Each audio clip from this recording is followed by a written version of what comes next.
for choosing us. We are your home of independent, fearless and credible journalism.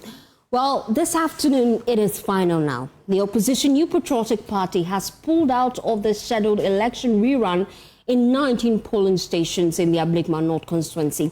The party announced this at a press conference as they continue to mount strong objection to the Electoral Commission's scheduled rerun this Friday. To complete the collation process, the candidate herself, Nana Ekuefri, on Monday filed a process at the Accra High Court, citing the Electoral Commission's move as a potential contempt of court and a violation of CI 127. The party has, on the back of this, organized a conference that I told you about earlier at the office of the candidate in Odoko, where the General Secretary, Justin Frimpong-Kodua, insisted that Nana Ekuefri had won the elections and that a rerun is not only shameful, but also needless.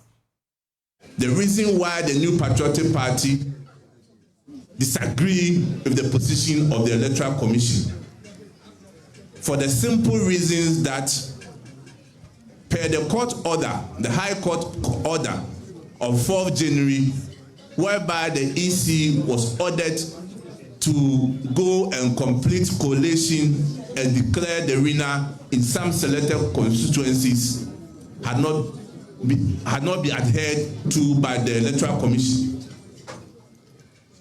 Back and forth, we were able to collate almost all the polling station results in Ablekuma North, leaving only 3. And therefore, even with respect to a letter that I wrote to the Electoral Commission on the 3rd of June, asking about the update of Ablekuma North, whereby the Electoral Commission confirmed to the New Patriotic Party that indeed it is left with only 3 polling stations. Again, the Electoral Commission, led by Deputy Commissioner Dr. Bosman, under oath, went to Parliament and also confirmed same that so far as they are aware and so far as they know, it is only left with 3 polling stations at Ablekuma North. And therefore, it comes as very shocking that the Electoral Commission, based on its own conduct and also based on facts, based on their correspondence with the NPP, their pronouncement in Parliament, and even engagement with political parties when it happened on June 12th, where they maintained their position that it is left with 3 polling stations, will sadly make a U-turn. Indeed, it is a shame for this country. The inconsistency from the Electoral Commission is a shame. But for us in the New Patriotic Party, we remain resolute, and we know that our candidate, Nana Ekuefri, won the elections with a margin of 414 votes.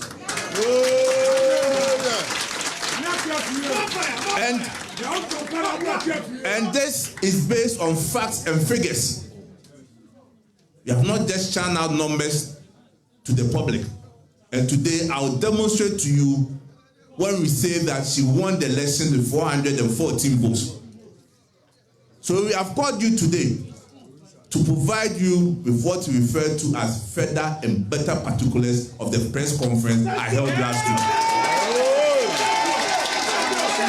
For you to appreciate where we are coming from as a political party. Well, my colleague James Aveji covered that news conference and joins me in the studio with more. James, JFK has also been providing some evidence. Tell me more about that. Exactly. So let me first start by establishing that this was supposed to be a press conference, and it has successfully turned into what some would describe as a mini rally, because we got there at some few minutes to 10 o'clock because it was scheduled for 10 o'clock. Only to meet a number of party supporters, tens of them. By the time the conference had ended, they had run into the hundreds. I mean, they were there, according to them, to give their solidarity to the candidate as well as the executive members of the party who were expected to address them as at the time we had arrived there. And other party bigwigs, including the former Minister for Interior, Henry Korte, was there, the General Secretary himself and his deputy, the organizer, as well as the regional organizer as well, Divana Gohom, and the candidate herself was also there. And so it actually began with the national organizer of the party, Henry Nana Boakye, taking charge of the crowd and leading them to cheers, insisting with the party's patriotic song, and they insisting that they had won the elections. Then the General Secretary took over and called for a minute of silence for the departed MP for Boakye, Ernest Kumi. That was observed. Then he spoke about what we just heard about the fact that per their calculations, she had won the elections with some 414 votes. And so they mounted a screen and then pulled out a number of PDF documents which were the party's scanned copies of the results from the 218 polling stations as of December 7, 2024.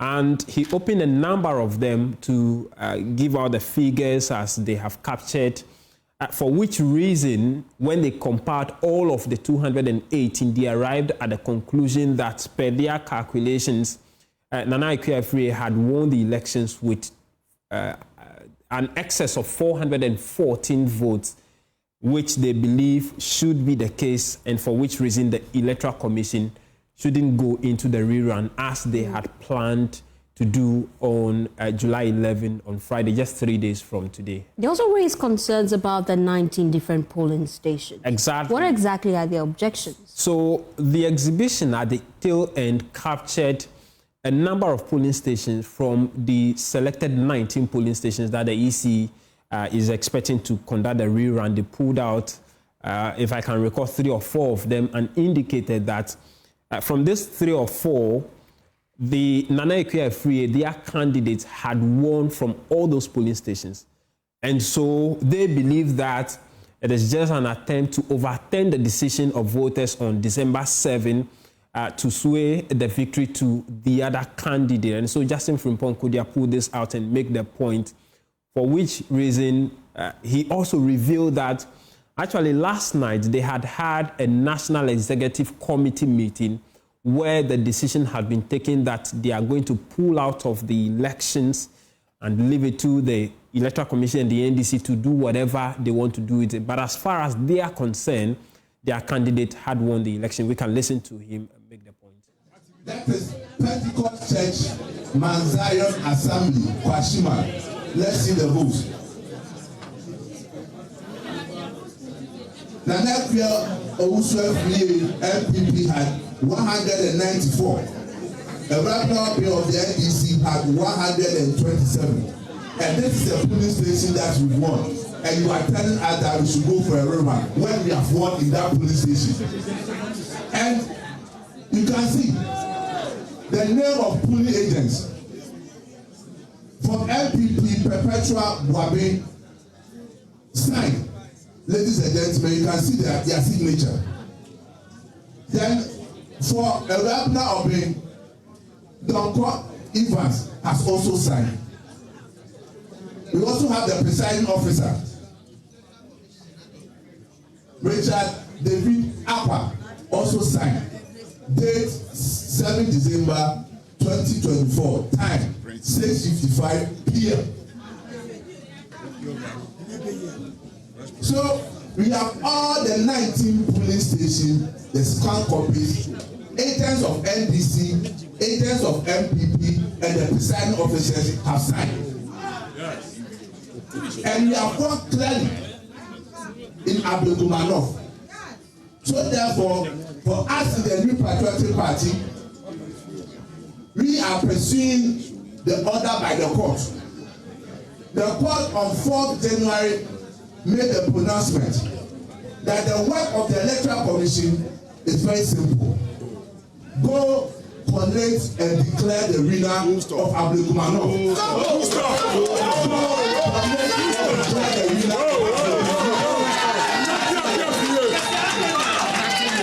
And the Ghana police is supposed to provide peace.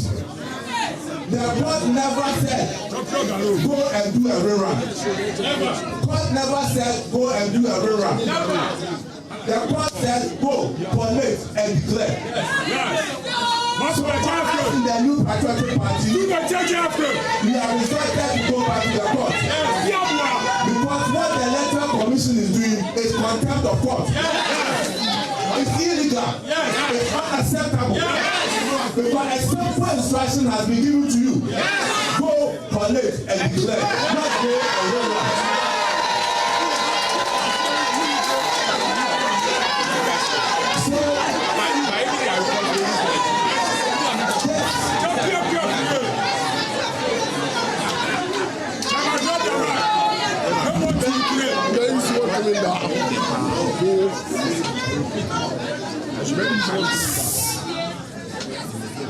So, ladies and gentlemen, our engagement with you this morning is very simple. That we have our evidence, undeniable evidence, overwhelming evidence to clearly show that we won the Ablekuma North parliamentary elections. Yes, no change. And yesterday, when National Executive Committee met, we said that under no circumstances will we be intimidated. Yes. Under no circumstances will we be coerced to go for a rerun. We will not go for any rerun.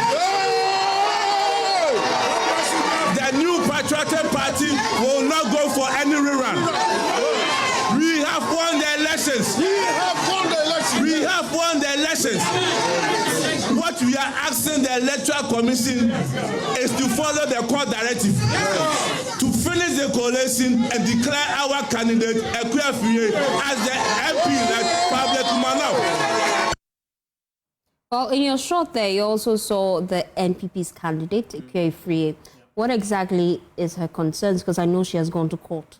Well, because of the matter in court, she has decided to stay away from speaking on the issue. Okay. Perhaps before the substantive issue is determined. Remember, she is the one who took the issue to court. It is her name on the court document and not the New Patriotic Party. That's the difference. A lot of people keep confusing. She's the one who filed the case in court and not the party. Mm-hmm. Of course, she has the backing of the party to do that. And so she will not speak to the media for now, as I had attempted to speak to her on the ground. And so that's her position. But just on the issue that has been filed in court, we have cited the document. It's a 38-page document. And the substantive issues in that is that you remember that on January 4, 2025, when the NPP sent the issue to court, the court gave a directive that the EC, as he mentioned there, should go back and end the coalition process.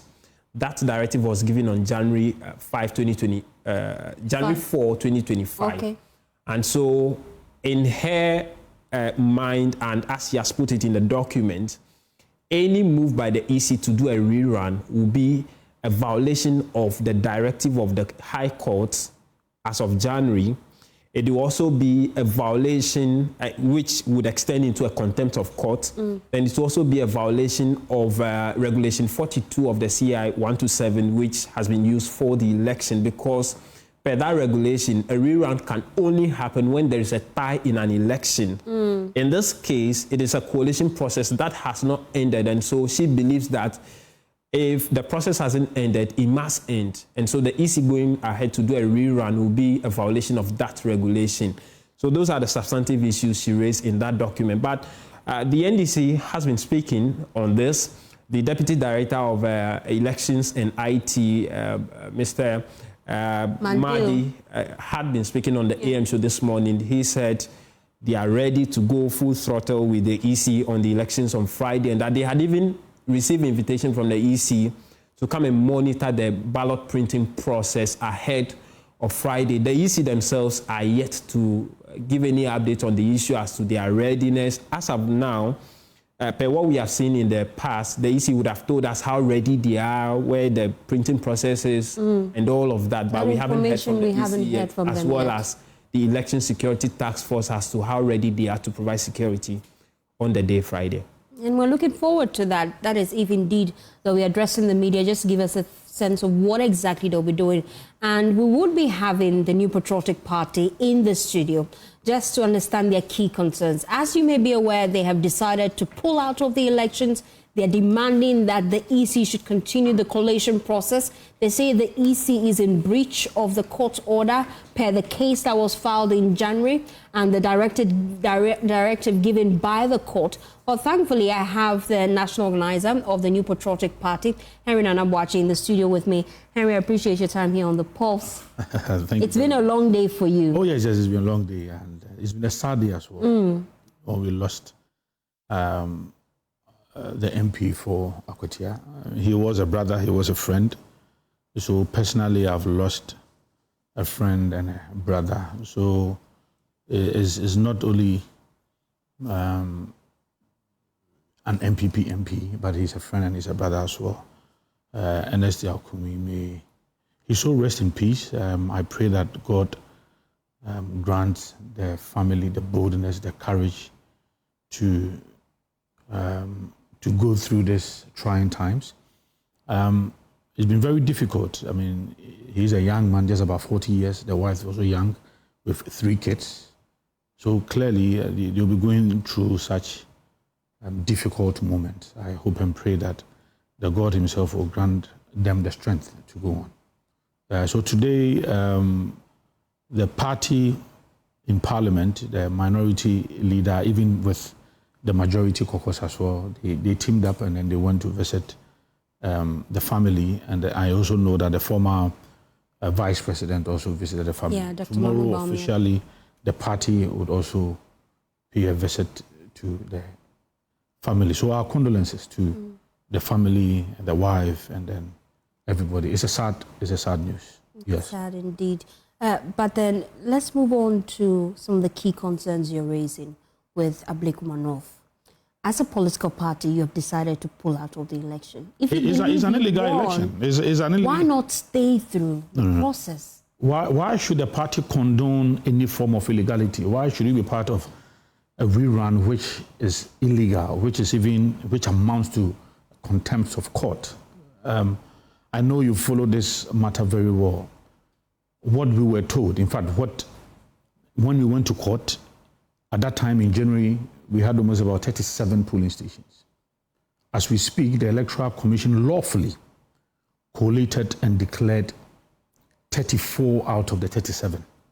So as we speak, per the Electoral Commission's official communication, not from the New Patriotic Party, I'll come to the New Patriotic Party's point, but then even for the official communication, coming from the EC's headquarters, we've had Mr. Tete writing to us, the New Patriotic Party, telling us that the only outstanding polling stations are 3. What they are waiting for is police protection to go on with the coalition, and then they will declare. Before then, Dr. Bosman had appeared before Parliament under oath, where he gave chronology of events. And then he concluded by saying that as he sat before Parliament then, only 3 outstanding polling stations out of the 37 are left. What is the challenge is the police to give them the needed protection to collate, and that is even outside the constituency, because they're going to do the collation outside the Ablekuma North constituency. And what is even mind-boggling is that how can a police that was unwilling, unable to deliver protection for the collation of 3 polling stations, deliver protection and safety for 19 polling stations, which the EC declared that we were going to illegally go for a rerun? How? You ask yourself. It's mind-boggling, because only 3 police stations, the police were dragging their feet. So is the police now saying that 19 polling stations, they are now ready to provide security, which is even going to be more detailed, which are going to deploy more men, because you are talking about close to about 12,000 or 13,000 people within these 19 polling stations, right? So if you had dragged your feet in providing security for the collation of 3 polling stations, how are you prepared to provide security for 19 polling stations when it gets to it? So everything about this thing is a charade for me. It's disingenuous, it's most unfortunate, and it's shameful. And I'm so sad because it is not as if the Electoral Commission did not have an official position. You have already communicated your official position to the party, to the good people of Ghana, and to Parliament under oath. So where from the U10? Where from the SAD? And especially when there is a pending court directive. The court says, go, collate, declare. If you have any challenges at all, what you have to do is that you have to go back to the court for maybe further directives, ordered at the police. That is what you have to do. Because there's a pending High Court directive, which has not been overturned by any court, by any superior court.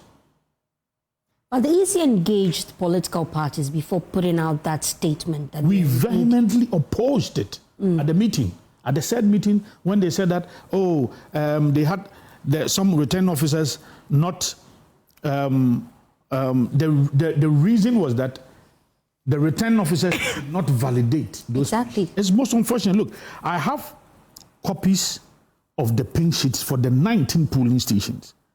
And it is so clear in all these. You have, let's say, Pentecost Church, Mount Zion, or just one example.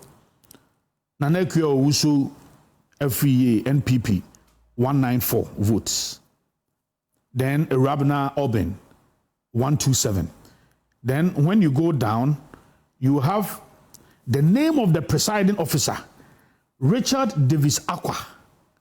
And then you have the polling station agents, both MPP and DC, all signing. Okay. They both signed the document. So during your meeting with the Electoral Commission, did you provide them with all this? They know it. We've said it time without number. And in that meeting, our reps vehemently opposed this idea. They said, why this U-turn? This is most unfortunate. This is so sudden. This looks like a cooked up story being fed to the good people of Ghana. And it is most unfortunate. And you see, if the Electoral Commission is not careful, they are setting a dangerous precedent.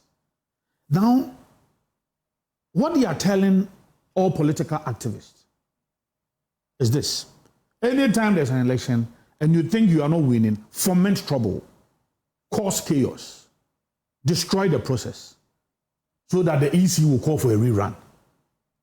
That is the message. That is the message the EC is throwing out there. Look, in Dome Kwabenya, there was also a stalemate, if you recall. Immediately we put together our document and we noticed that we had lost that election. We gave in. This particular elections, we have won. Akuyefriye won this election by 414 votes. Clear. Not 2, not 3, not 4, not 5, not 10. 414 votes. She won the elections. But then pulling out, wouldn't that be detrimental, especially when you know that your candidate has won so much seats according to your data? We are not going to be part of any illegal process. It is going to set a dangerous precedent.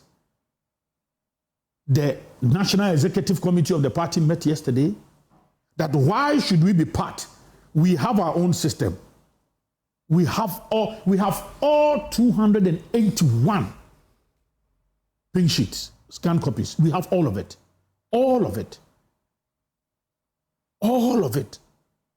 So why should we subject ourselves to a flawed process, to an illegal process? Why should we agree? Indeed, when there is a pending court order, So first of all, the EC is acting in contempt of court. Secondly, the EC doesn't even have, they don't have that power to call for a rerun. It is only the court. We are done with the elections in Ablekuma North. The elections are over. What is left is collate and declare. So we are not going to be part of any illegal process. We have won these elections. We are in court. We believe in the court. And this is so clear in the face of the law that the court will certainly acknowledge the fact that there is a pending high court order which says go, collate, and declare. The only challenge is that the police, obviously, for political reasons, they have refused to provide security. What political reasons are these? That is why I asked. So the police, in their letter to the MPP, stated that they got information from the NDC that there's a pending Supreme Court case regarding Ablekuma North. And then Mr. Tete, the Deputy Commissioner, EC, wrote back to the police and also wrote back to us saying that there is no Supreme Court matter. And you have correspondence all over. Have you ever heard of any Supreme Court matter regarding Ablekuma North? No. The only thing we have is the directive from the High Court, collate and declare. So the EC wrote back to the police saying that there is no pending case at the Supreme Court. So the police must give them that protection to collate.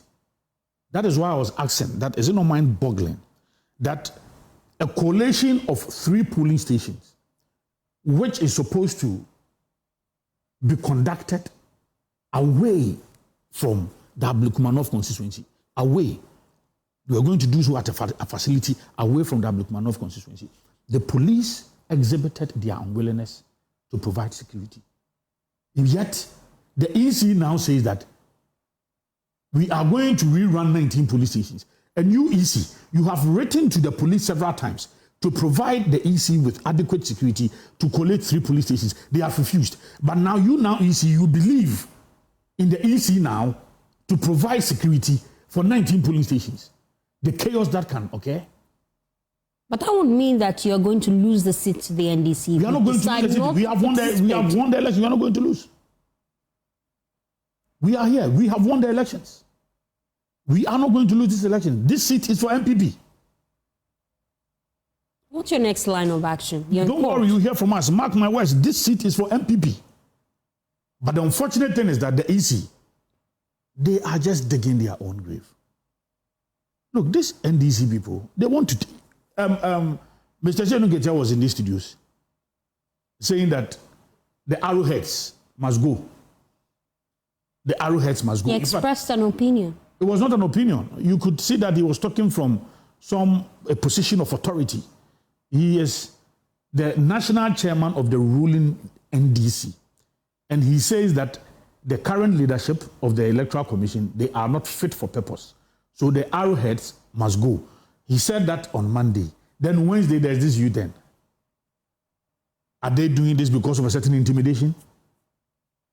Then you cannot be easy. That is why I'm saying that already this current NDC government wants to see your backs. So the moment you do this, you are rather digging your own grave. So should this be the right time to have the conversation about making the Electoral Commission independent of political interference? They are independent. Are they? They are independent. Are they really independent? Yes, of course. In the Constitution, the Constitution guarantees they are independent. If there are some issues that makes them or that gives the impression that they are not independent, for instance, they rely on the central government for their budgetary allocations. Obviously, you have had some constitutional debate on these matters, but the Constitution guarantees their independence. The appointment of the EC chair? That is what I'm saying. In all of these things, maybe that can be said, but in the Constitution is quite clear. So that discussion can be made. We can have it. But what I'm trying to say is that they should conduct the affairs well. Look, I will not have any issue with the Electoral Commission if they had maintained or if they had already mentioned this position that they think that we need to go for a rerun and we are still in court. Everybody would appreciate the fact that they had maintained a certain consistent position.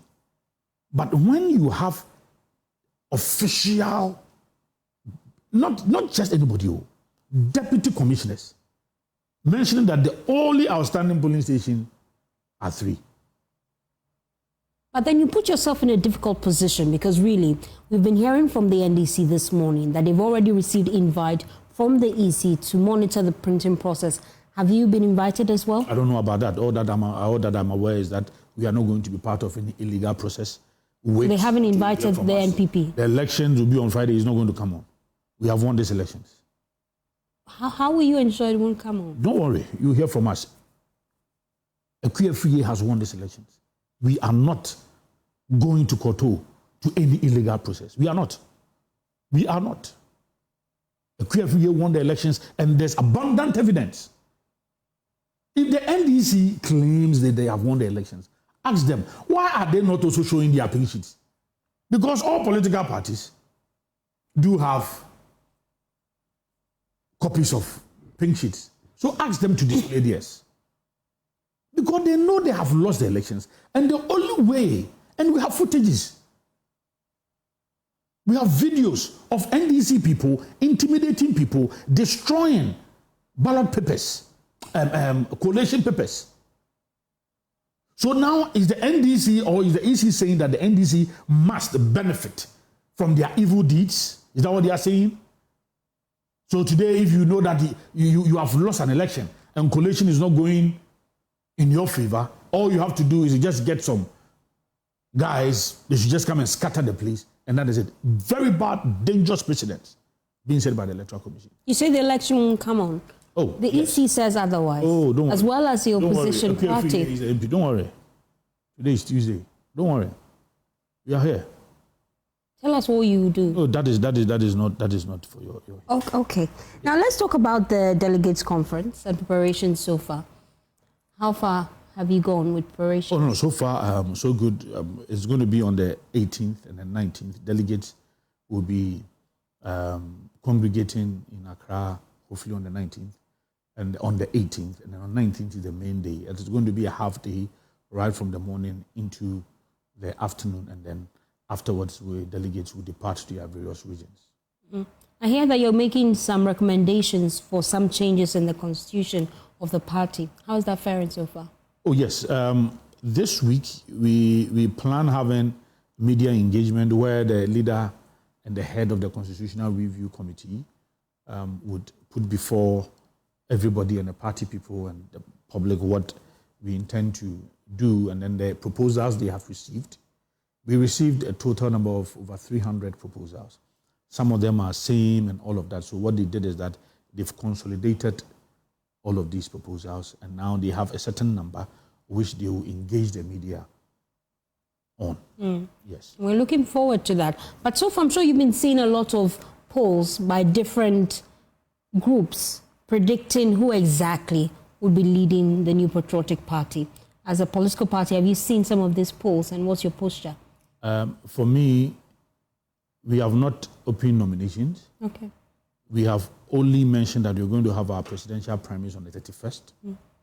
Hopefully, after conference, the General Secretary will open nominations. We are going to put together a very credible, impartial team with integrity to be the elections committee for this.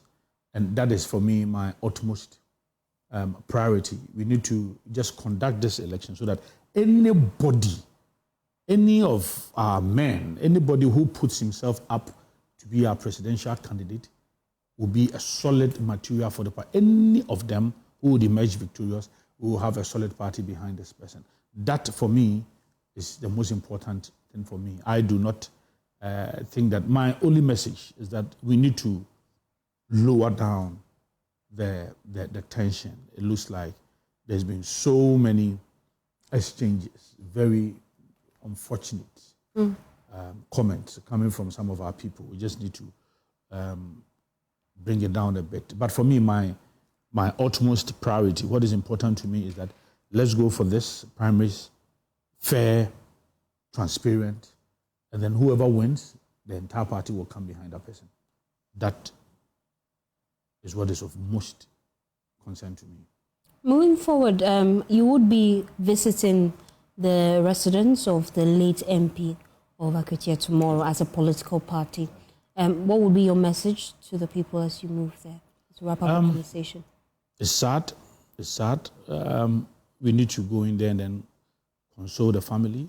We need to let the family know that, yes, the New Patriotic Party, he was a family member, he's no more. We still stand with the family. But has the party been officially briefed as to what exactly led to his passing? Not really. Yesterday, we were having a National Executive Committee meeting when the minority leader and then the Eastern Regional Chairman broke the news to NEC.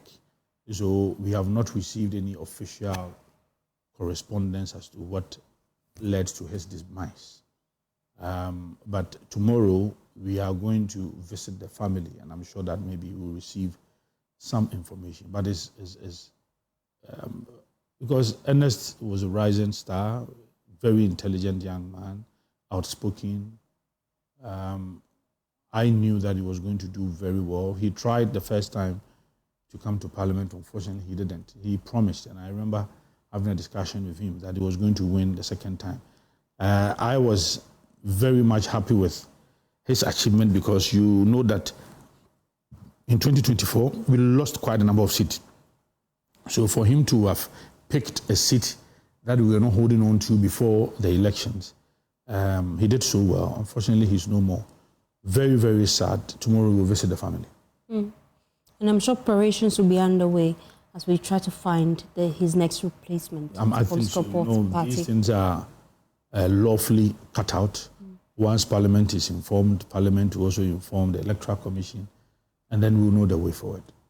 Yes. Thank you so much. My guest in the studio, Henry Nana Boakye. Well, the former Vice President, Dr. Mahmoud Bawumia, has expressed deep sorrow over the sudden passing of the Member of Parliament for Akwatia, Ernest Kumi, describing him as a loyal supporter and personal friend. Well, Dr. Bawumia made the remarks during a visit to the family home of the late MP today, Tuesday, July 8, following Kumi's unexpected death on Tuesday. Well, Dr. Bawumia was accompanied by minority legislators and MPP officials. Parliamentary Affairs correspondent Kwekwa Asante will be joining us just to get more on this. But let's first of all listen to Dr. Mahmoud Bawumia.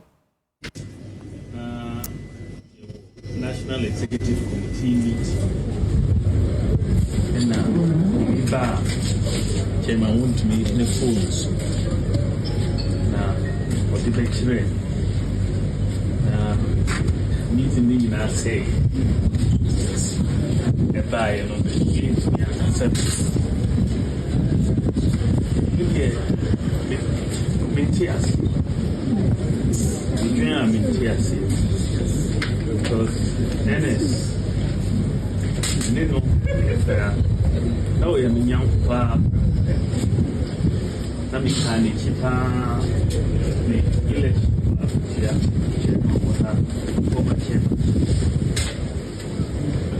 Chairman, check again.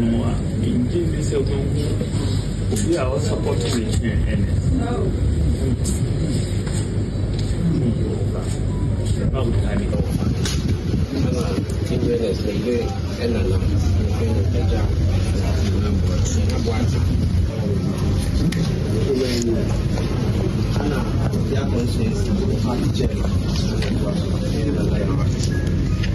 Former chairman, like Babaya, about 20 years, not a chairman. And a former watching myself, watching that. He had a village, and it's in the Afenyo.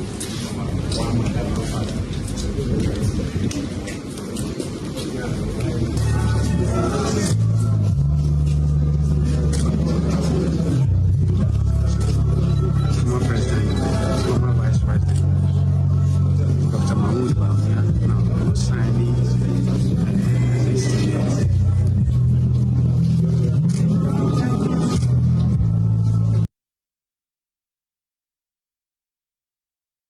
Dr. Mahmoud Bawumia there just paying his last respects to the late MP for Akwatia, Ernest Kumi. Well, we also know that our correspondent is currently in his residents, and we would be engaging him shortly after this quick turn. Please stay with us here on The Pulse. Thanks for staying with us here on The Pulse. Well, to other stories now. Her Ladyship, Justice Gertrude Tokonu, has filed a legal action at the ECOWAS Community Court of Justice in Abuja, Nigeria, challenging the Republic of Ghana over her recent suspension from office. The move, disclosed by Justice Ramsay via his official Twitter page, marks a significant escalation in her legal fight to contest what she describes as a violation of her constitutional and human rights. Well, here's what Justice Ramsay posted on his X page, and that's coming up on your screens right now. It says, "I can confirm that the Chief Justice, Her Ladyship Justice Gertrude Tokonu, has filed another court case, this time at the ECOWAS Community Court in Abuja, Nigeria, against the Republic. In the case, which was filed on July 4, Her Ladyship repeated the same allegations of human rights violations, which are currently pending determination before our Supreme Court and also before our High Court in respect of the ongoing removal process. Essentially, Her Ladyship argues that by her suspension, she has, quote, effectively been removed from her official capacity without a final determination, impairing her right to function and serve in a position she was constitutionally appointed to, unquote.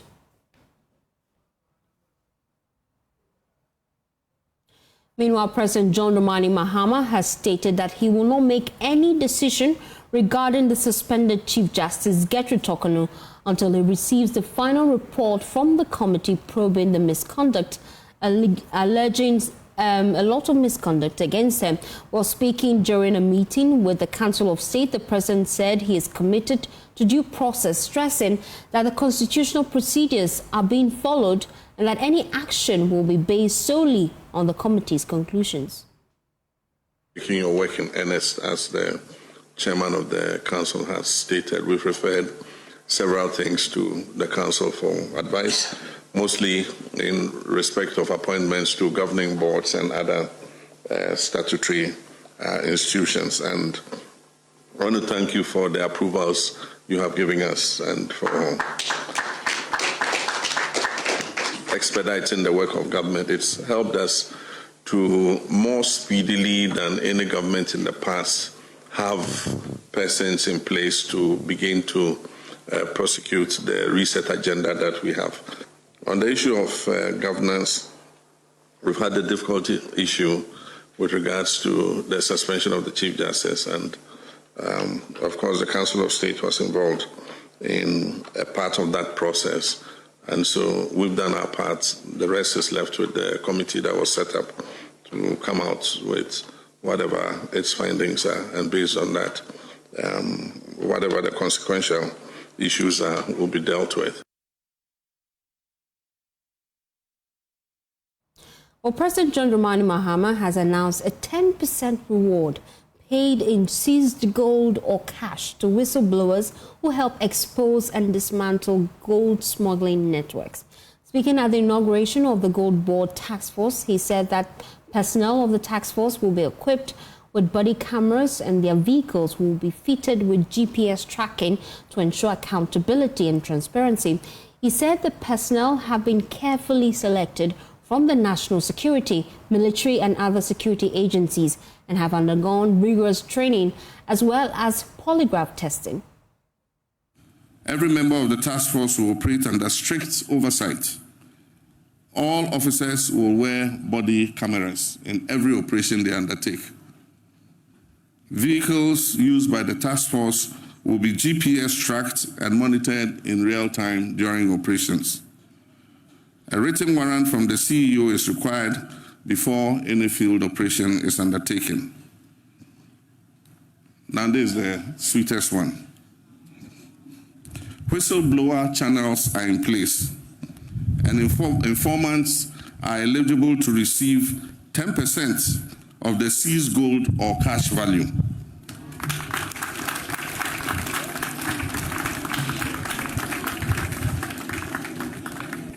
So whistleblowers, get ready. If you blow the whistle on anybody and gold is retrieved or cash is retrieved, you get 10% of the value of both the gold and the cash. And so to the task force, let me be clear. Abuse of your authority will not be tolerated, and any officer found engaging in misconduct will face immediate sanctions. And these could include dismissal, prosecution, and forfeiture of your entitlements. And so let this serve as a warning to all those involved in gold smuggling and the illegal trade. The law is going to be enforced without fear or favor. The Gold Board Act prohibits unlicensed trading and bans foreigners from purchasing gold on the local market. Any breach of this act could lead to a hefty fine of up to 2.4 million Ghana cedis or imprisonment of 5 to 10 years, or both. You can be imprisoned for between 5 to 10 years and still pay the fine. So this is a warning to those involved in the illicit gold trade. However, foreign entities may apply to Gold Board for licenses to offtake gold or invest in refining and value addition. And so our message is simple today. Operate within the law or you face the full consequences of the law. Well, the president declared that the time has come for Ghanaians to also own gold mines and take full control of the country's mineral wealth. According to him, his administration is determined to work with Ghanaians who have the resources to invest in the mining sector so that they don't just work in the industry but own it and produce gold for exports. Ghana has been blessed bountifully with much natural resources.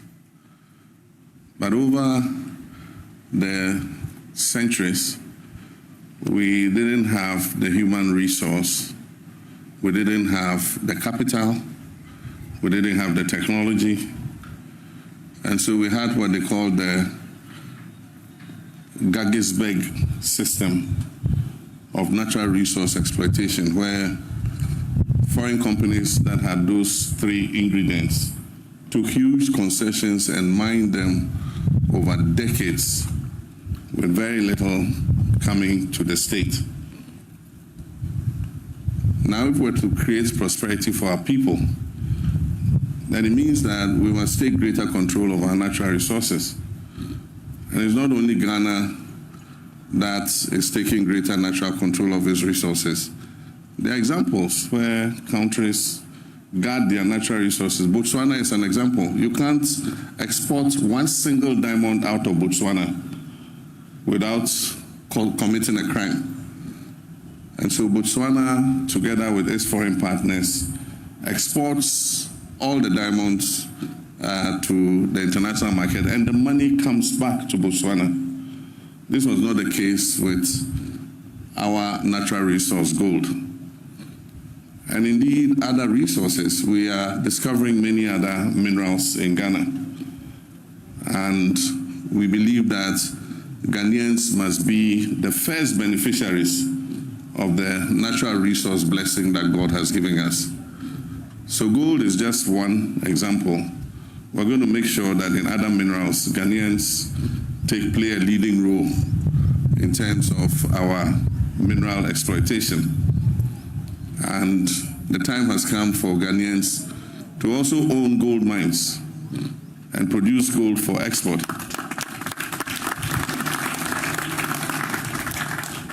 And so we'll work with Ghanaian companies that have the equipment, the technology, and the human resource to ensure that they also can establish first-class gold mines and own those gold mines so that Ghana can fully benefit from the resource that we have. Well, he also revealed that since January, Ghana has earned approximately $5 billion from the export of 51.5 tons of gold, which he says has helped to stabilize the city. Since its interim formation in January 2025, the Ghana Gold Board has implemented aggressive reforms, especially in the artisanal and small-scale mining sector. By May alone, the Gold Board had exported 11 tons of gold valued at USD 1.1 billion. Actually, it's in May alone, the Gold Board exported 11 tons of gold valued at 1.1 billion US dollars. Cumulatively from January, exports from the small-scale sector reached 51.5 tons, which is valued at approximately 5 billion US dollars. Can you imagine? This is gold, money that would not have come back to Ghana because traders would have taken it freely out of our country and kept the foreign exchange reserves outside. So approximately from January, we have exported 51.5 tons, which is valued at approximately 5 billion US dollars. So 5 billion US dollars has come into the Bank of Ghana. This represents a 95% increase from the same period in 2024 and surpasses large-scale mining exports for the first time in our history. These inflows have strengthened our foreign reserves, have improved our balance of payments, and have, most importantly, helped stabilize the value of our local currency, the cedi. It is Gold Board that has made the cedi an abrantier now.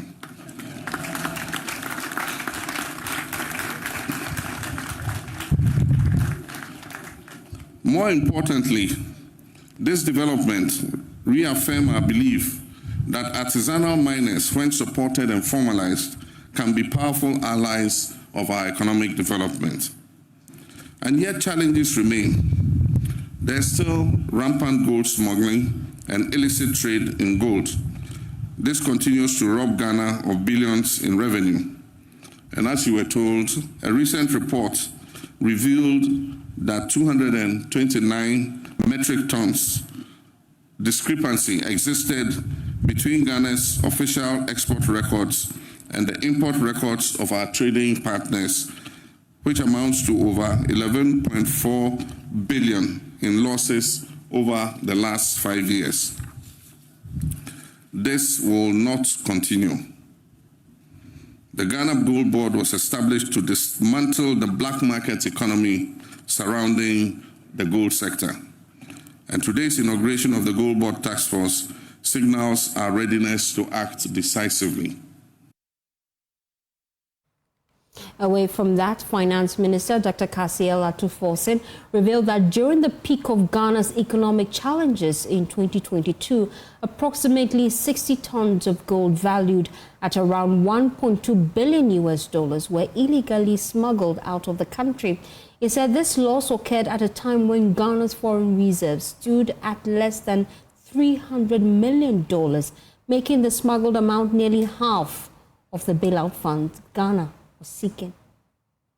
Gold is one of Ghana's most valuable natural resources. But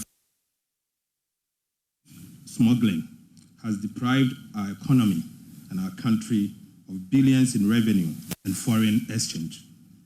This Nation Reckoning Act has gone on too long, and the consequences have been there, severe for the people of Ghana. For example, at the peak of our economic crisis in the year 2022, 60 tons of gold worth approximately $1.2 billion at the time left Ghana through illegal channels. This came at a time that Ghana's reserve position was less than $300 million. That was nearly half of what Ghana was seeking from the International Monetary Fund as bailout, in fact, for the purposes of resource and reserve accumulation. Your Excellency, it is estimated that about 600 tons of gold have been smuggled out of our country in the last 10 years. In fact, in the last 5 years alone, approximately $12 billion US has left the shores of Ghana unaccounted for. Mr. President, imagine $12 billion translating into foreign exchange and supporting Ghana's reserve position. Certainly, our national currency will be stable. Or imagine the number of hospitals, schools, water, and roads that revenue from these smuggled gold resources would have used for. Mr. President, this is something we need to confront head on. It is time for us to be decisive and ruthless towards those who are sabotaging the economy of Ghana. The people of Ghana deserves better. Defeating gold smuggling and its syndicate will place our country firmly in our control from our gold resources and ensure that Ghana benefits fully from it. Let's head now to the Ashanti region. The Jimera Forest Reserve, spanning over 63 square kilometers of protected land in the Ashanti region, has been laid bare by illegal mining activities. A massive police swoop has revealed an environmental catastrophe far worse than feared.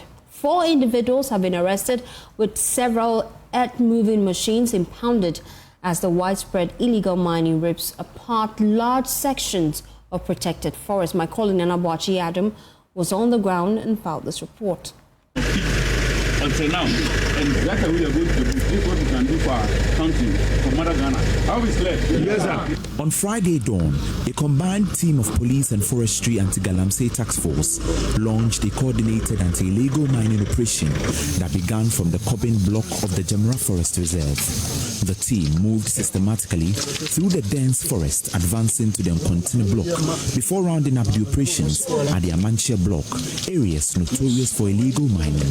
In wake of the devastation and all the attempts to curb illegal mining, these miners who have invaded this forest reserve have brought a new pumping machine. And you can see this one is a very brand new machine over here. And the destruction continues, destroying the lands and destroying all of our reserves. At the Cobbin block, newly acquired water pumping machines and tank fans were set ablaze to prevent the operators from regrouping. Supported by drone surveillance, the operations exposed vast stretches of land scarred by illegal gold mining pits.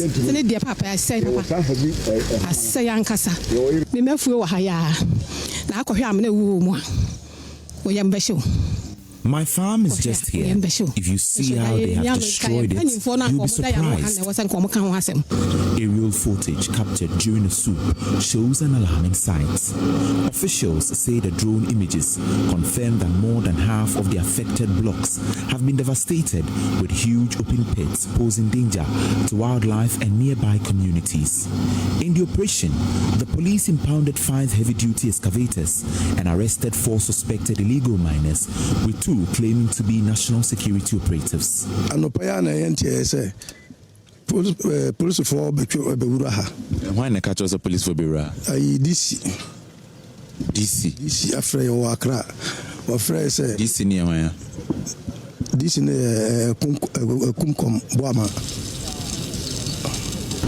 DC on the frame say Mumra and Msina. Yes, a man for Baha. Or Frey Operation Commander was when Moshi. And a Frey Captain Jabali was when Moshi. No, DCC. Remember your Operation Commander ho. Na yanko hese omofi he. But omeni Moshi. And member Operation Commander say Afenyo no ba office. Nti me kutomo so me nko hese omofi he. Nti me ba barrier ha no. Na police for no o so omofi sei. Nti ka o ba be stop police for na. No. E ba buana ye na. The excavators were towed out of the forest. More than 5 earth-moving machines, including this one, this excavator, has been seized here at the Jimera Forest Reserve. And this is going to be moved to the nearby police station for protection. This is not just the only excavator that is being moved. A lot more will be moved from here to the nearest police station to make sure that security would have their eyes on it as they protect it. According to forestry officials, the Jimra Forest Reserve is now at risk of losing its ecological value if urgent restoration efforts are not undertaken. Meanwhile, residents say the damage has already begun to affect them. Rivers once used for drinking and farming are now unsafe. They have destroyed the water we drink. They are destroying our water bodies. Our water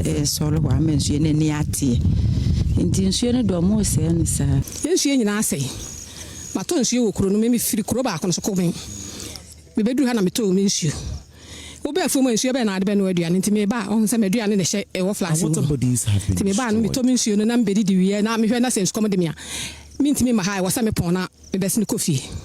Forest the don't for and cry Dutch for no one and she did also. What should we do? It's a excavate and better and she annoyed anymore. Yes, a full crowd by no to a group. The Forestry Commission says it will conduct a full environmental assessment using drone data and other group evidence to guide a planned reclamation exercise for the reserve. But as the sun sets over the Jimra Forest Reserve, scars left behind by greed and neglect stand as a stark reminder that Ghana's fight against illegal mining is far from over. For JoyNews, Nana Bwachidankoyado, Kumasi.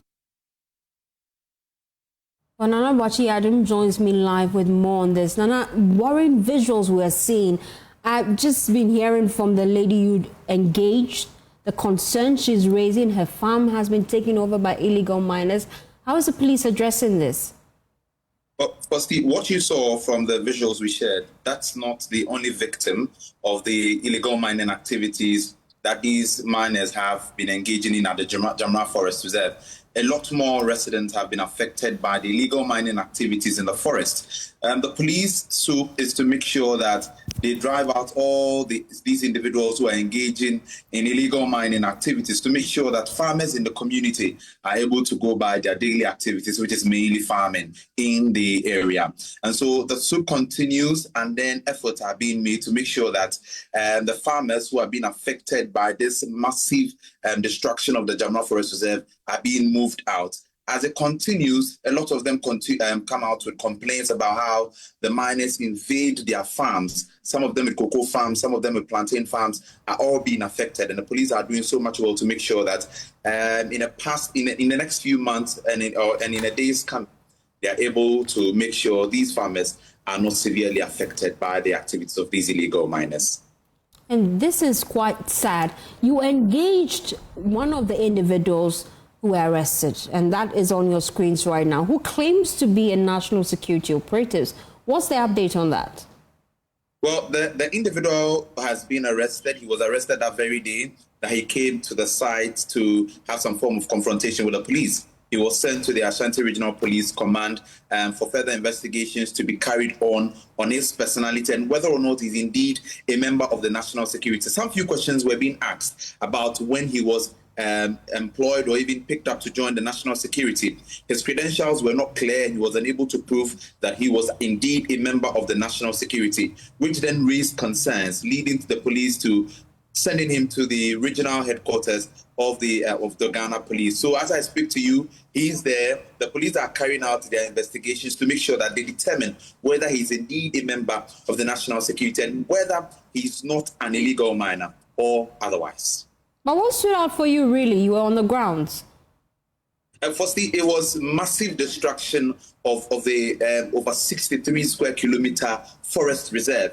We have laws that prevent us from mining in the forest reserve. But in entering the Jimra forest for the very first time, I felt very sad looking at the scenes. And what surprised me is that despite all attempts to curb illegal mining and efforts being put in place by previous government and the current government, these illegal miners are bringing in new excavators. There were over 50 new pumping machines that were brought into the various mining sites and in fact into the forest reserve itself, which made me very, very worried. Looking at the fact that we are still putting in measures, we are still making calls and even calling on these individuals to drop their guards. But as the time goes on, as the sun sets in, they continue to bring in machines, earth-moving machines. There were over 5 excavators, brand new excavators, that were seized by the police. But then brand new excavators? Brand new excavators. All the excavators that were seized by the police were brand new excavators that were brought into the Jamra Forest Reserve. But then, firstly, we continue to talk about the negative side of illegal mining activities in the forest reserves and even on our water bodies. And did you engage any local authority? We heard from the individual you engaged with, the one who claims to be a national security operative, that he received a call from the DC. Did you speak to any local authority?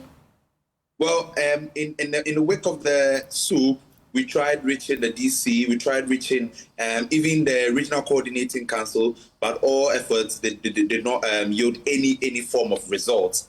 The police have taken up the matter. We are having our eyes on that to make sure that especially the individuals arrested and then the excavators that were seized and sent to the regional headquarters or even the regional police depot are kept there without any form of twist. You know, sometimes when these machines are being impounded, there are some ways that they find themselves out of police custody. But then we still have our eyes on that to make sure that they are not set out and given back to these illegal miners. Police have assured us of massive protection of these equipment, and then local authorities, even from the National Security Coordinator, in fact, the Ashanti Regional Post, they've assured us that they are going to cooperate with the police to make sure that this soup would yield results at the end of the day.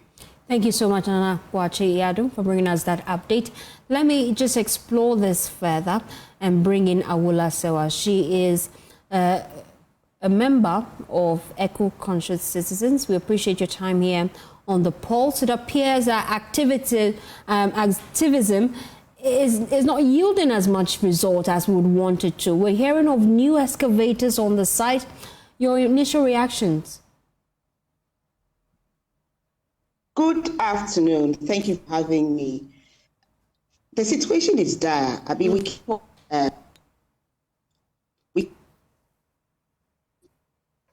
we keep on having this conversation, and there doesn't seem to be much progress. We seem to be going around in circles.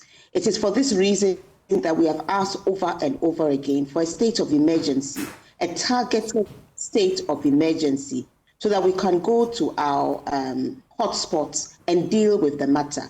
And when I hear about the excavators, we hear about so many coming into the country. We are aware that they come into the country and go straight to our forest reserves. So why don't we ban or pause the importation of excavators? Well, the president has actually ordered that. Currently, they have halted the importation of all excavators. In fact, for you to actually be able to import an excavator, I'm told you need a license. And so that has been done. But how effective is that really? Because we're already seeing new excavators on the ground based on our reports that are coming in. And it's happening right underneath our nose. The excavators have not been stopped. You need a license to bring them in. What we are saying is that we know what happens in this country and how all these things can be undermined. So we are saying that pause it. It's not a question of you can get a license to bring it in. There are sufficient excavators in the country if they are going to be used for construction. The reality is that we know that they are finding their way to the forest reserve. So it's not a question of saying you can bring them in so long as you have a license. Just pause it completely. No new excavator should be brought into the country. Those that are there can be rented out to those who need them for genuine business. Now, we've also asked for a state of emergency. That is not happening. We'll keep going around in circles. We'll have yourselves, journalists like Erastus Asare-Donko, putting their lives on the line, and yet we don't want to take the steps that need to be taken to solve this problem. Not too long ago, we were told that this forest reserve had been reclaimed. That is obviously not the case. The environmental terrorists are still there. So we're going to keep on going around in circles until we take the steps that need to be taken. We have very well-trained armed forces. We can declare a state of emergency, give them clear terms of reference, and let them remove the environmental terrorists from our forest reserves and water bodies. After that has been done, make sure that we have, army personnel posted close to the forest reserve so that when we see any sign of a breach, action is taken. If we're not prepared to do that, we're going to go on like this until all our forest reserves disappear. I don't know what else I can say about this matter. And that is from a standpoint of frustration as you keep pushing government to repeal that controversial LI. Yes, you see, when we look at the run-up to the elections, we asked for a targeted state of emergency. We asked for the repeal of LI 2462. We asked for a pause in small-scale mining. We asked for all those named in Professor Frimpong Boateng's report to be investigated, prosecuted, and if found guilty, in addition to the sentence, for their assets to be sold using the polluter pays principle and be used towards the cost of reclamation. Now, the state of emergency, the promises were made a run up to the elections. The administration has won with an overwhelming majority, but sadly, it seems to be business as usual. No state of emergency being declared, excuses upon excuses. LI 2462, which the president told us he was going to have repealed, has not been repealed. It has only been amended. So we are asking ourselves that do we really want to get to the root of this problem? And sometimes we talk about the livelihood of illegal miners. Do we realize that over 2.5 million peasant farmers, fishermen, are at the risk of losing their livelihood as a consequence of illegal mining? Do we realize that we face an existential threat? We are being poisoned, and yet we don't seem to have the boldness to take the necessary steps to bring this matter under control. We want to wait till all Ghanaians are poisoned. I don't know how we're going to have a 24-hour economy when the workforce is poisoned, when we're suffering from cancers or kidney disease, when children keep on being born deformed, when our food chain has been poisoned. I just don't know what else to say. I'm just appealing to His Excellency the President to declare a state of emergency. We don't want the work you're doing, the work of the likes of Erastus, to be just in vain. They are putting their lives at risk, telling us what is going on and what exactly is the response. Not bold enough to deal with the problem at its roots.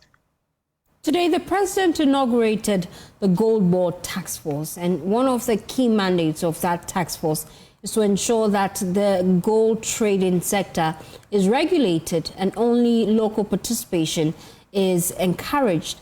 But then from where you sit, is that enough to deal with the canker? How will it be enough? First of all, even the gold, are we tracing the gold? Do we know where the gold is coming from? What stops the environmental terrorists from taking the gold to some small-scale miners who in turn take it to Gold Board? I don't have any evidence that we are capable of tracing the source of the gold. I mean, we will be satisfied when a targeted state of emergency has been declared and we can see progress being made. We can see the armed forces, whether you're talking about the military, you're talking about the Air Force, the Navy, dealing with our waters that have been diverted. The Ankombra River has been diverted. What is being done about it? We don't need the blue water gas to tell us that it's being diverted. We know that no action is being taken. So I would say that unless we're prepared to go to the heart of the matter, all these things, I'm not quite sure what they are achieving. From where I'm sitting, I know that we are facing an existential threat. I know we're on the verge of an ecological disaster. I know that some parts of the country will soon become no-go areas if we don't act. And I see us just going around in circles. You know, there are cases where excavators are seized and then they grow wings and they disappear. When excavators are seized and they are handed over to the police, whoever it's handed over to should have questions to answer if the excavators disappear. You know, unless we're prepared to be, I'm even lost for words. Unless we are prepared to actually be committed to dealing with this matter, I think all we are doing is going around in circles. It's very disappointing. And let me digress. I've received news today, the Parks and Gardens. We know a petrol station was being built on Parks and Gardens land in Wa. I've been told that not only has the petrol station been completed, but it's been open for business since 22nd June. This is very, very disappointing. Have we had a reset or business as usual?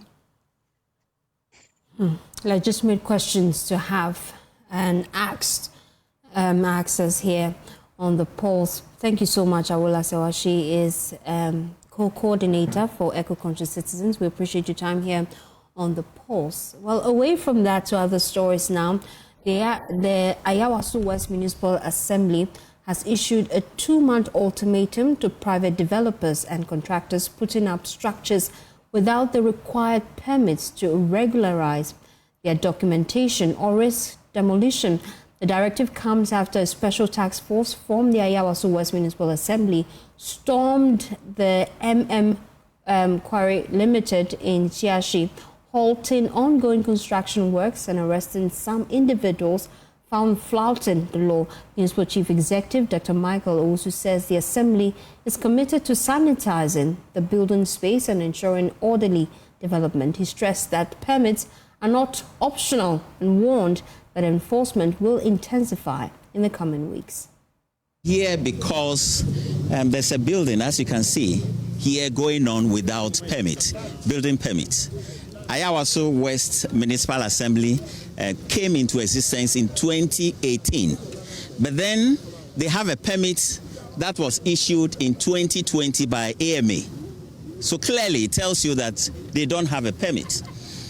Now they are building very close to the road, as you can see, very close to the road. And this is a huge structure. When it comes to parking, you can hardly tell if they can even contain the number of cars that are supposed to be parking here. So it's going to inconvenience the entire vicinity of people living around here. So that is why we are here. But then we have asked them to stop work several times, but they've refused. We came to write on the walls, they have refused. They turn our people away. Last week we were here. They are very adamant. So we are here to stop them, and we are sounding a word of caution to everybody within the municipality that if you have such fraudulent permits, come to the municipal assembly and then regularize your permits.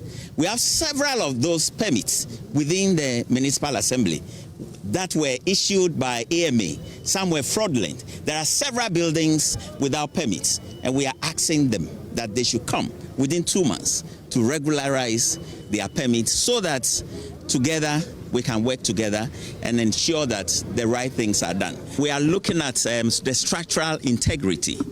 We are looking at safety issues. We are looking at environmental issues. So these issues are very important, and they need to come within 2 months, regularize their permits, or we demolish their structures.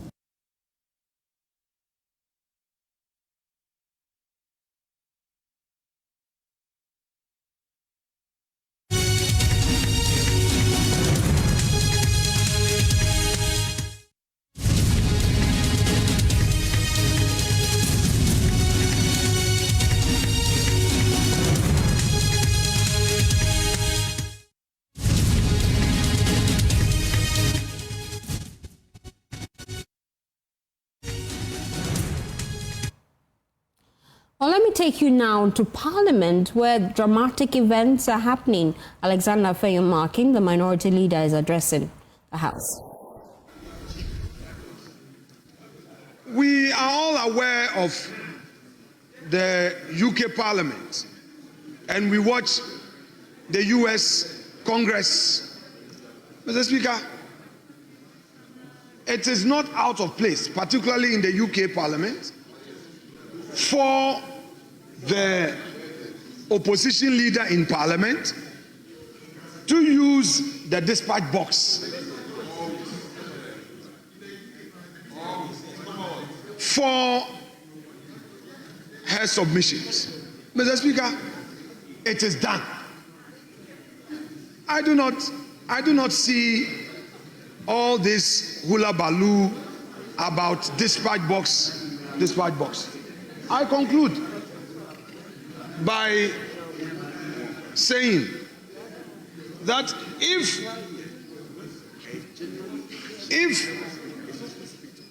members on the majority side are saying that, well, they find it quite strange to have the dispatch box, so today, Mr. Speaker, they say it won't happen, they won't allow. As though they have the power to allow or disallow. But they've said it for the records, that they will not allow. And I believe that it is that insistent pressure that gave rise for you to suspend, so that we go. Mr. Speaker, they were mentioning Order 115. I've read 115 as well. nowhere in that 115 is talking about a specific issue to say that when it comes to question. Mr. Speaker, we have to be very clear. Mr. Speaker, maybe I would want to read the 115. It talks about subject to the discretion of the Speaker, and under 1693B, a member who intends to speak shall rise in the member's place and address the chair while standing only after catching the eye of the Speaker. So what that even means is that, Mr. Speaker, there is a discretion. There is a discretional provision there where even the Speaker can allow a member to speak from a place other than his place. That is why that proviso is there. Mr. Speaker, why then will a member, after you've allowed me to proceed to ask my questions, rise to say that he is challenging the discretion you've exercised? Because obviously you had granted me the opportunity to ask a question. And even if we are going by 115, the issue of discretion comes to play. Meaning that if the Speaker allows, and in this case, it is the leader who is asking his question. So if the Speaker says that instead of B, the man prefers to use a dispatch box, why would a member rise and say that it cannot be done? Which particular order? What is the order that he relied upon, which expressly say that when you are asking a question, it must only be at your place? There's nothing like that in the rules book. Mr. Speaker, I leave it to you, because whatever ruling you give would be for the records and for posterity. I so submit. Thank you very, very much. Majority Leader, you indicated you've raised your point. Is there any issue you want to respond to? Mr. Speaker, I just want to clarify that I know you, and I know you are not a person who can be intimidated by anybody on either side of the House.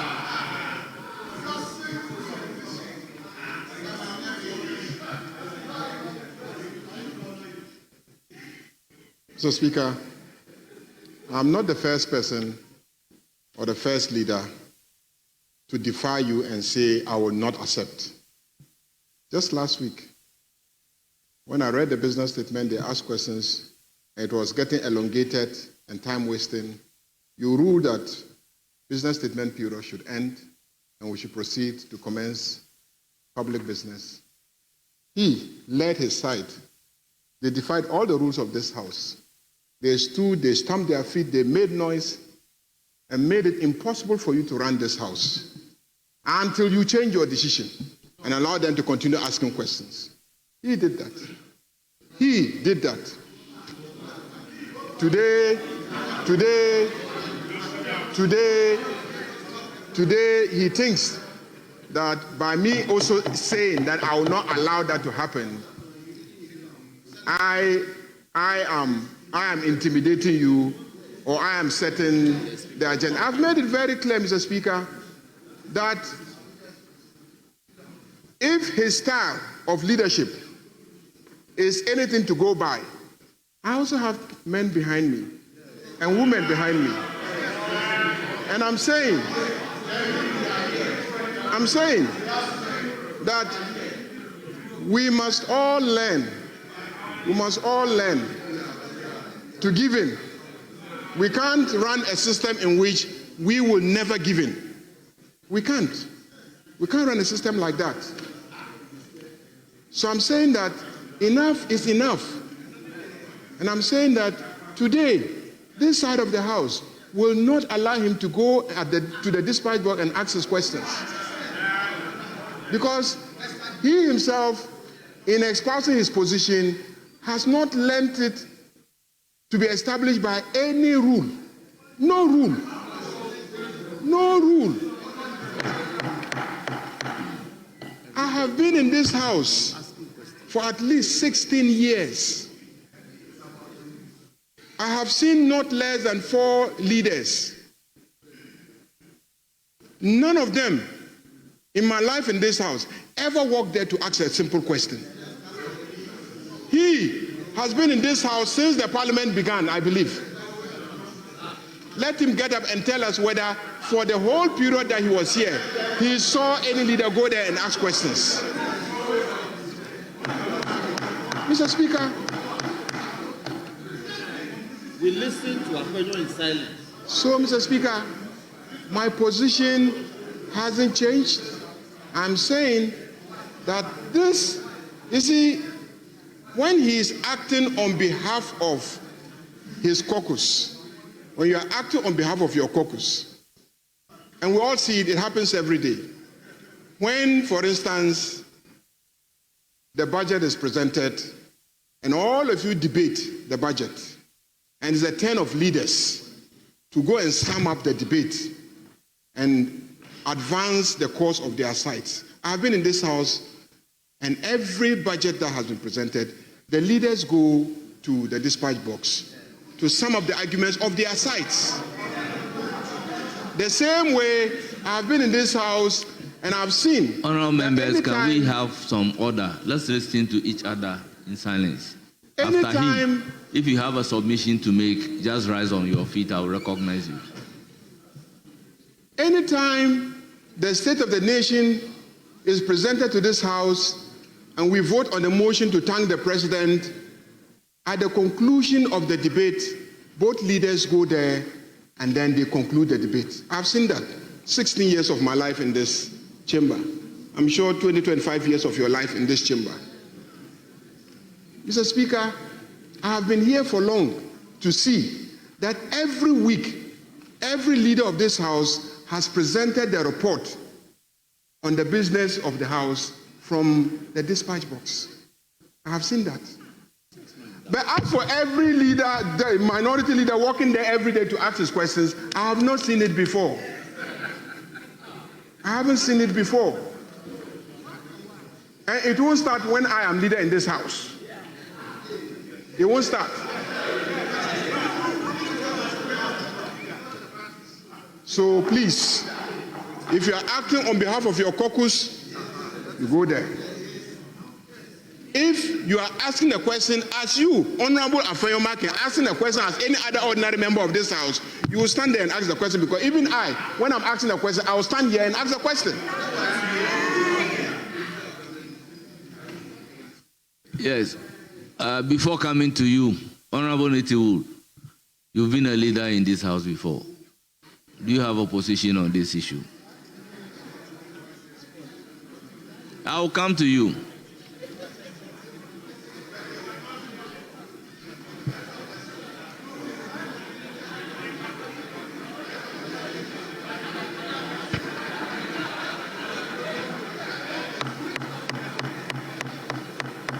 No, sometimes some members may not be aware. When I came to this house in 2013, he was a deputy leader.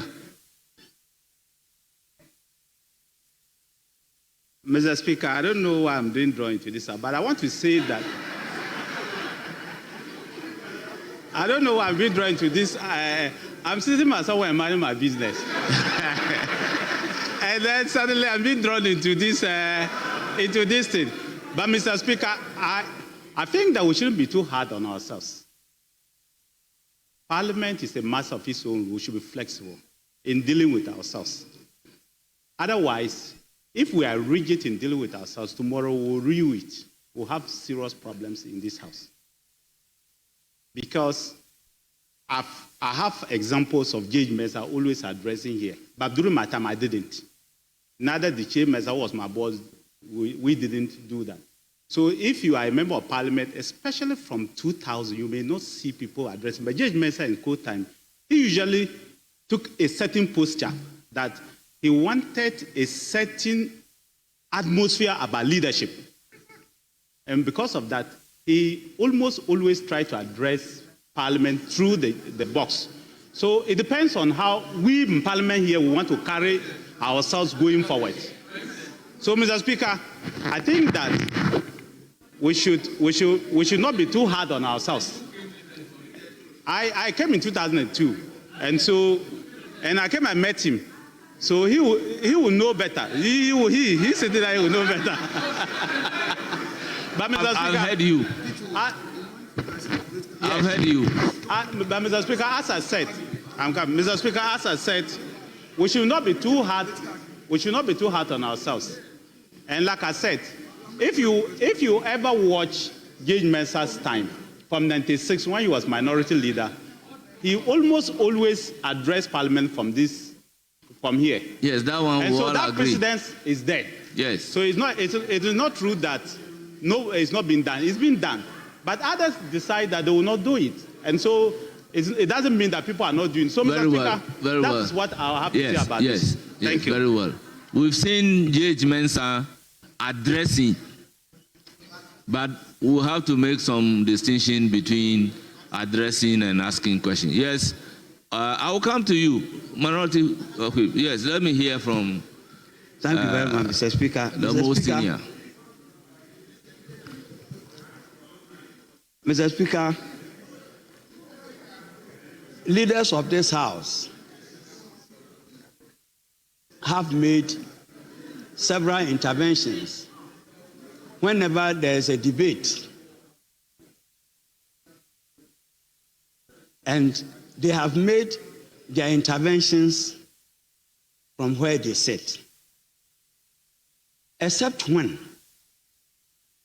there's conclusion of the debate on the State of the Nation address, or the conclusion of the debate on a budget.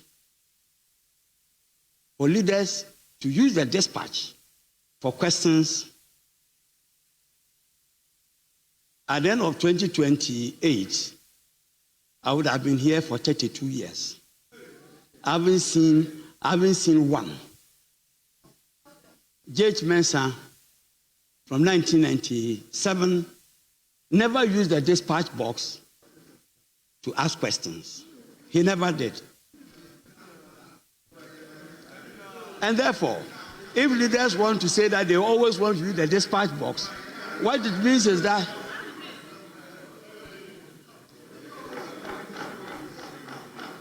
Mr. Speaker, if the minority leader wants to use the dispatch box to ask questions, what it means, in other words, is that any intervention he wants to make, he will use the dispatch box. And it will be reducing the value of the use of the dispatch box. And therefore, this is a simple matter that I don't see any need for the minority leader to litigate over, particularly on the day he is mourning. You are mourning and you are litigating.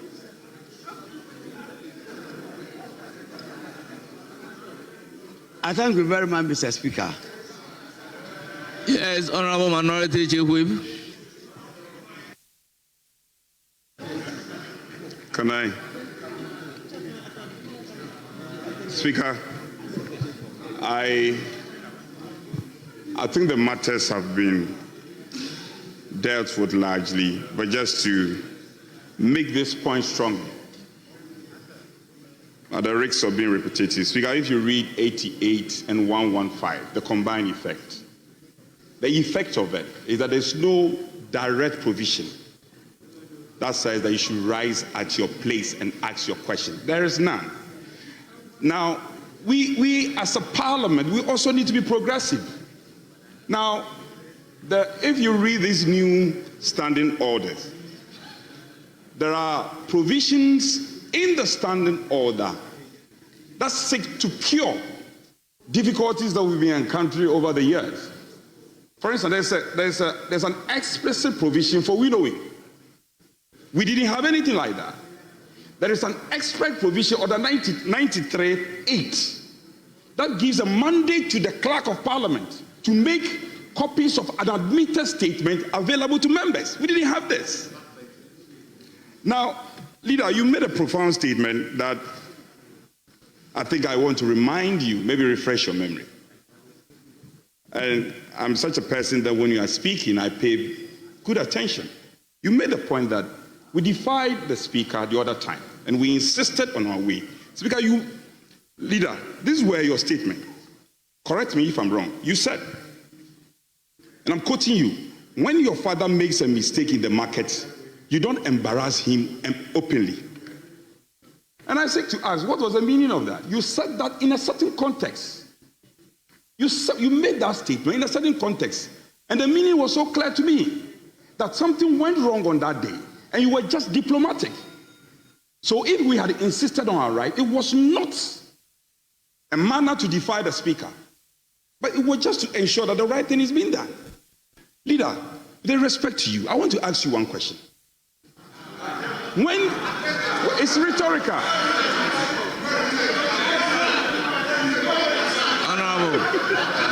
Honorable Minority Leader. Speaker, I address you. The rules are clear as to how a question can be asked a member. Speaker, I was supposed. You can ask a member a question, Speaker, but the rules are clear. The road minister keeps threatening me with his gaze. And he has no money to pay contractors. And he has left his ministry always in the chamber. Contractors are looking for him.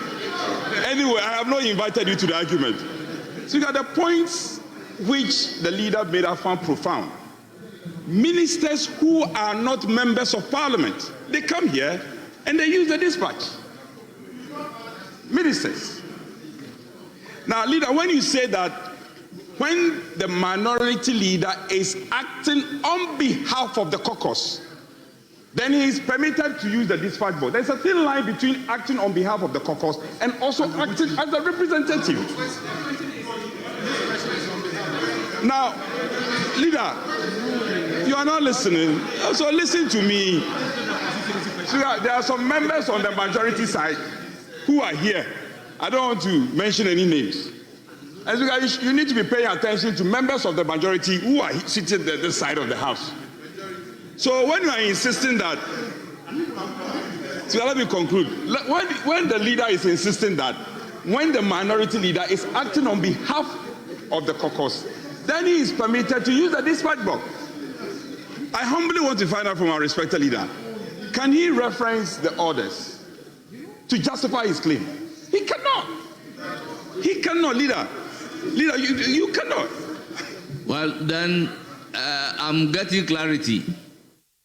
Can you also reference an order that says that when you are going to ask a question as a minority leader, you must use the dispatch box? Speaker, the interpretation of the orders is in your motion. Very well, very well. I'm saying, very well. To the extent that there is no express provision, an express provision, then one cannot. The point of the minority leader is that because there is no express provision, the majority leader cannot so moto decide for the House. So, very well. Honourable members. Especially when he says that his side will not allow. Honourable members. That's a show of an aggression, and we should not be entertaining that.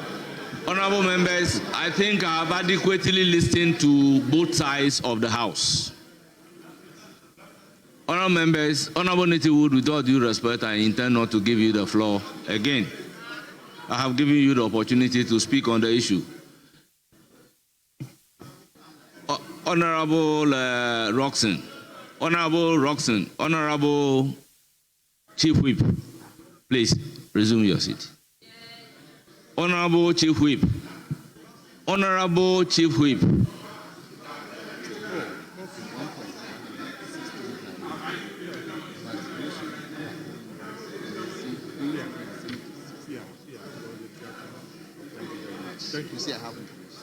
Honourable members, reference has been made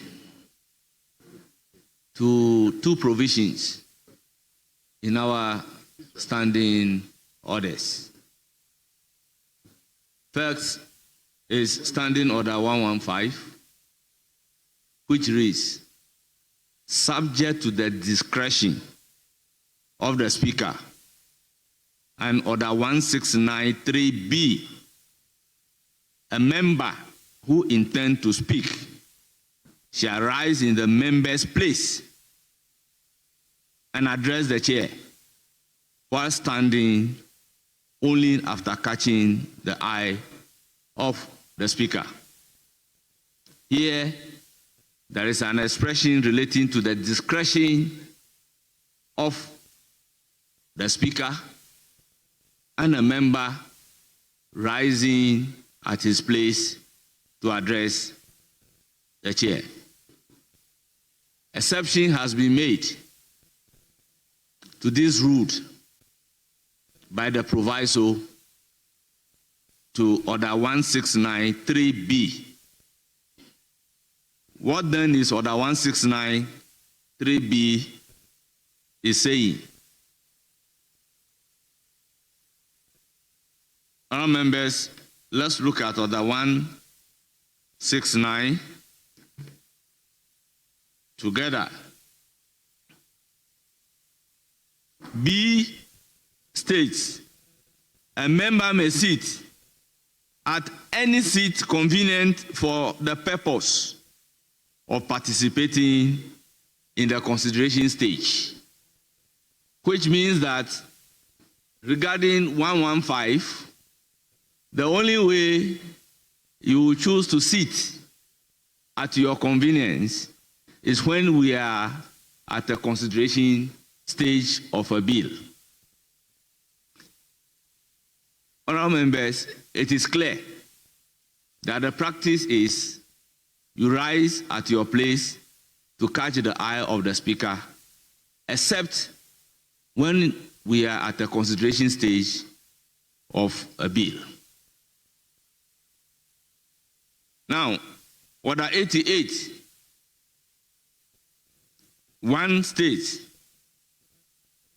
at question time, the Speaker shall call successively each member in whose name a question stands on the order paper. 2, the member called shall rise and ask the question that stands in the name of the member on the order paper.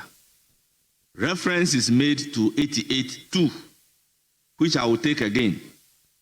The member called shall rise and ask the question that stands in the name of the member on the order paper. Honourable members, this provision is not saying that the member called should rise and move to the dispatch box. It states clearly that the member called shall rise and ask a question that stands in the name of the member on the order paper. Honourable members, if you interpret this particular order to mean that you can have the right to use the dispatch box as argued, then it means that any member who has a question to ask, when the member is called upon to ask the question, that member has a right to move to the dispatch box to ask the question.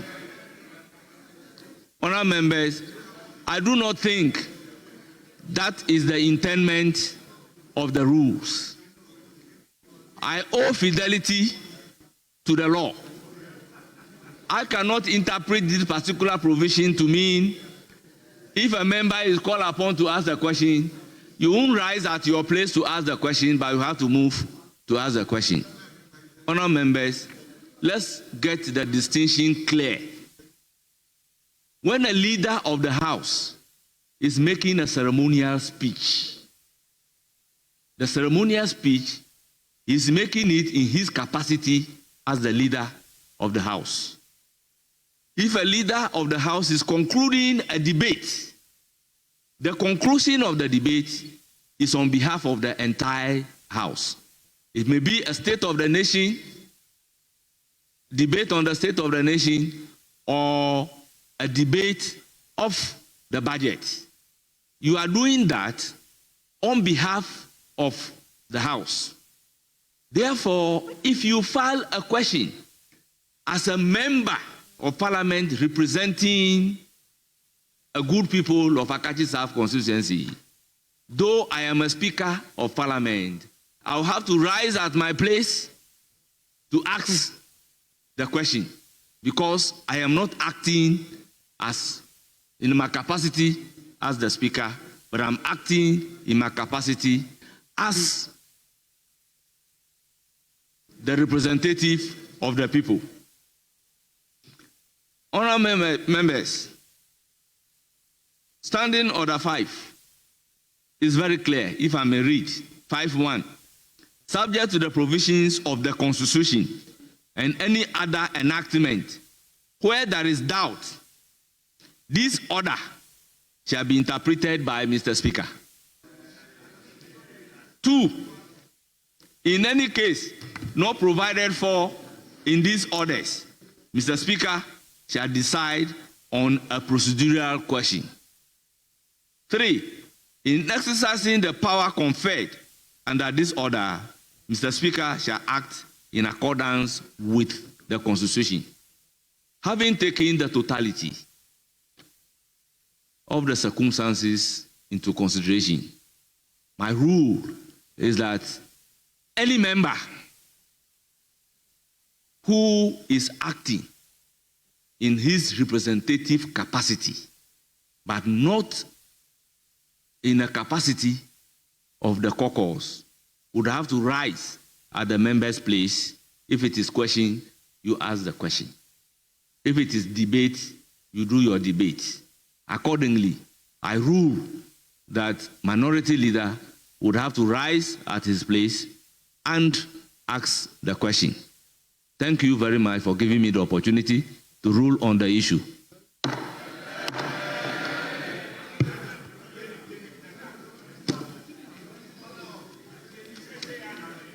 So, minority leader, you have the floor. Question numbered 6A. Mr. Speaker, let me say to you that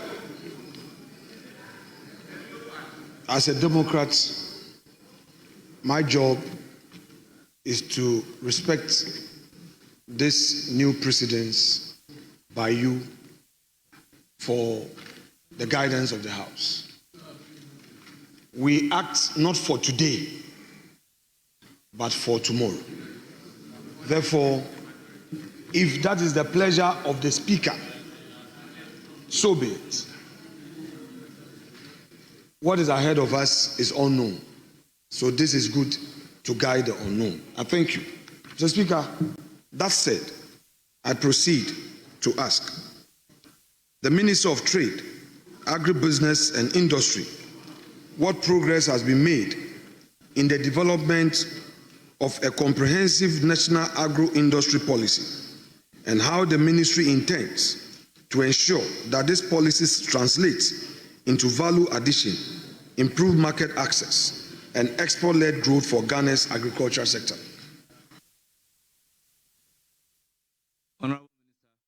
Live scenes there from Parliament, where the Speaker has ruled against the minorities leader, Alexander Afenyo-Markin's attempt to use the dispatch box to ask a question. When he attempted to do that on the floor, the majority resisted that, and it became a whole debate on the floor as to whether or not you are to rise to ask a question. And the Speaker has ruled against that you cannot use the dispatch box to ask a question. Those are live visuals from Parliament. Well, that's how we wrap up the polls today. It's been an exciting run with you. I've been doing this for the past 2 hours. We appreciate your time. We appreciate your company. For more news, please log on to myjoyonline.com. My name is Faustina Safo.